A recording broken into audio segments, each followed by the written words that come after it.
सर्वेभ्यो नमः।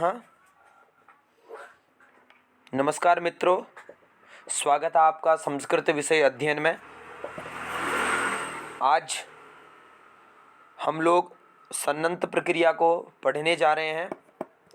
हमारी णियंत प्रक्रिया कल पूर्ण हो चुकी थी। कल के पाठ तक 5 भाग हैं ऋजंत प्रकरण के, तो आज सन्नंत प्रक्रिया को हम पढ़ रहे हैं। और आप सब लोगों को पूर्व से ही जानकारी होगी कि सन प्रत्यय का प्रयोग हम इच्छार्थक में करते हैं। यदि हमें किसी चीज़ को करने की इच्छा होती है तो वहाँ पर हम सन प्रत्यय का प्रयोग करते हैं। जैसे हमारे णिच प्रत्यय का प्रयोग था प्रेरणार्थक में, यहाँ पर इच्छा करने के अर्थ में सन प्रत्यय का प्रयोग करेंगे। यहाँ पर अलग से कोई धातुओं का निर्देश नहीं होता। इन प्रक्रिया प्रकरणों में भवादि से लेकर चुरादि तक की धातुओं से ही इस प्रकरण में इच्छा अर्थ में सन प्रत्यय का प्रयोग किया जाता है। सन प्रत्यय के प्रयोग के बाद जिस प्रकार निच के प्रयोग से णिजंत होकर के सनाद्यंता धातुव से धातु संज्ञा हो जाती थी, उसी प्रकार सनाद्यंता धातुव से सन प्रत्यय करके इस सूत्र से भी इन सन प्रत्यय वालों की धातु संज्ञा हो जाएगी। अब आप लोगों के समक्ष यह सूत्र प्रस्तुत किया जाएगा तो आप स्वयं इस सूत्र का अर्थ जान पाएंगे। सबसे आदिम सूत्र यदि इस प्रकरण का है वह है धातोः कर्मणः समान कर्तृकाद इच्छायाम वा। यह सूत्र आप सब लोगों के सामने प्रस्तुत है। अब देखो, धातोः कह रहा है। धातोः चूंकि षष्ठी और पंचमी एक वचन में समान रूप से बनता है, तो यहाँ पर पंचमी विभक्ति का एक वचन है। कर्मणः भी पंचम्यंत है, समान कर्तृकाद भी पंचम्यंत है, इच्छायाम सप्तम्यंत पद है व अव्यय पदम है। वैसे तो इन सबको आपको पंचमी लगाएंगे तो अर्थ तो स्वयं ही प्रकट हो जाएगा। फिर भी देखते हैं, समान कर्तृकात इसमें जो है वो मुख्य पद है जिसको समझने की बहुत ज़्यादा आवश्यकता है। इस प्रकरण के प्रारंभ में ही समान कर्तृकात का यदि हम विग्रह करते हुए समानः कर्ता यस्य सह समान कर्तृकः, कि समान कर्ता है जिसका, समान करता है जिसका। अब कहने का भाव समान करता किसका है, कुछ ना कुछ तो होगा। किसका? अब धातोः कर्मणा, धातोः जो धातु का कर्म हो, जो धातु का कर्म हो, और समान कर्तृकात, और उसी का है क्या समान कर्ता भी हो। धातु का जो कर्म हो और उसका ही समान कर्तृक भी हो, तब क्या हो जाएगा? उस धातु से इच्छार्थ में विकल्प से सन प्रत्यय हो जाएगा। ये हमने सूत्र से जाना है। अब देखते हैं, वृत्ति है ईसी कर्मणा। ईसी ईस धातु इच्छार्थक है।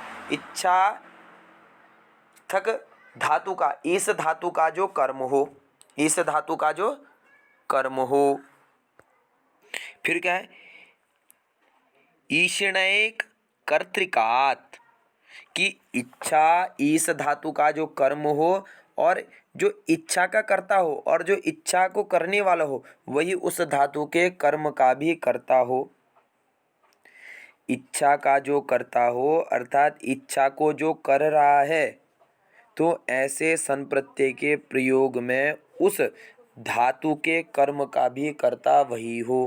कहने का भाव ये है कि इच्छा करने वाला भी वही व्यक्ति होना चाहिए और कर्म को करने वाला भी वही व्यक्ति हो। तो दोस्तों, आप लोगों ने थोड़ा सा समझ लिया होगा। कहने का भाव ये, इच्छा का जो कर्म है, इच्छा का जो कर्म अर्थात कोई व्यक्ति इच्छा कर रहा है, उसको जो अपनी क्रिया से प्राप्त करना चाहता है, इच्छा रूपी इच्छा करने से जिसे प्राप्त करना चाहता है वो कर्म हो गया। और कह रहे हैं जो इच्छा का कर्ता हो, इच्छा को करने वाला हो और इच्छा को करेगा तो कर्म भी कोई ना कोई करेगा।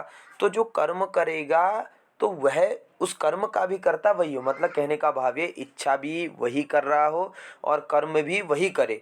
जो इच्छा करे वही कर्म करे, तब जाके इच्छार्थ में सन प्रत्यय का प्रयोग होगा। अब इसको यदि ऐसे समझें कि भैया मैं सुनील जो है बाजार में गया हूँ और मुझे चूँकि रसगुल्ले बहुत पसंद हैं, तो मैंने रसगुल्ला थाली में रखा हुआ है, प्लेट में रखा हुआ है, तो मैं खा रहा हूँ। मैंने 1-2 खा लिए हैं। इच्छा कर रहा हूँ, खा रहा हूँ, तो वहाँ पर अचानक से सतीश जी आ जाते हैं और सतीश जी चाहते हैं कि उसमें से मैं भी खा जाऊँ। तो चाह रहे हैं, तो चूँकि मैं उनका चाहने तो होने नहीं दूंगा, क्योंकि खाने मुझे ही हैं। तो यदि खाने की इच्छा भी मैं रखता हूँ और अचानक कोई व्यक्ति आके उस प्लेट से सारे रसगुल्लों को खा जाता है, कर्म को कोई और करने लग जाता है, तो उस स्थिति में इच्छा करने के बाद भी सन प्रत्यय का प्रयोग नहीं होगा। कहने का भाव ये है कि रसगुल्ले की इच्छा भी मैंने की है और प्लेट से उठाकर खाने रूपी कर्म को भी मैं ही कर रहा हूँ, अर्थात इच्छा करने का कर्ता भी मैं हूँ और उस खाने रूपी कर्म को करने वाला कर्ता भी मैं हूँ। तो इस स्थिति में इच्छा करने से सन प्रत्यय होवेगा। ये तो हमने लौकिक समझा।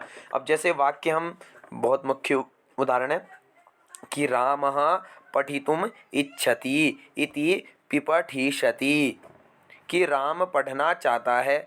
यहाँ पठ धातु से इच्छार्थ में सन प्रत्यय का प्रयोग कर रहे हैं। तो यहाँ पर पठ धातु अर्थ रूप से इसका ही कर्म है, इच्छा करना। जो इच्छा कर रहे हैं वो अगर अर्थ रूप से किया जाए तो इसका ही कर्म पठ है। इसका ही क्या है, इस धातु का कर्म ही पठ है। देखो, जो पठ धातु है वो इच्छा करने का कर्म है। तो अब क्या हो गया, अर्थात इसका जो करता है, अर्थात इच्छा जो कर रहा है, तो वह कर्ता हो गया। और पठ धातु का कर्ता भी क्या हो गया, राम। अब रामः पठितुम इच्छति, इस वाक्य में इच्छा कौन कर रहा है, राम। और पढ़ कौन, पढ़ने रूपी काम को कौन कर रहा है, तो राम। ऐसी स्थिति में हम लोग इच्छा करने के अर्थ में किसी भी धातु से सन प्रत्यय का प्रयोग करते हैं। तो मित्रों, अब चूंकि आप सब लोग समझ गए होंगे इन दो उदाहरणों से कि रामः पठितुम इच्छति, इस वाक्य में इच्छा भी राम ही कर रहा है और पढ़ने का कर्म भी राम ही कर रहा है। तो क्या हुआ, इच्छा का कर्ता राम हो गया और पठ का कर्ता भी राम हो गया। तब कहा गया इसी कर्मणा, इच्छा का कर्म जो है, इस धातु का जो कर्म हो और इस धातु के साथ समान कर्तृक भी हो, अर्थात इच्छा करने का कर्ता और कर्म का कर्ता एक ही हो जाएगा, समान कर्तृक हो जाएगा। तो इस स्थिति में इच्छार्थक धातु से इच्छार्थ में विकल्प से सन प्रत्यय का प्रयोग हम लोग कर पाएंगे। तो इतना समझिए। अब इसको यदि और कुछ तरीके से जानना है, वैसे तो हम लोग सब लोग समझ चुके हैं आपको, क्योंकि रसगुल्ले का उदाहरण भी हमने समझ चुका है। इसको अगर एक दृष्टि से और समझें तो इसमें 3 बातों का हमेशा ध्यान रखना है इस सूत्र को समझने के लिए। अब वो बातें कैसी हैं तो देख लेते हैं।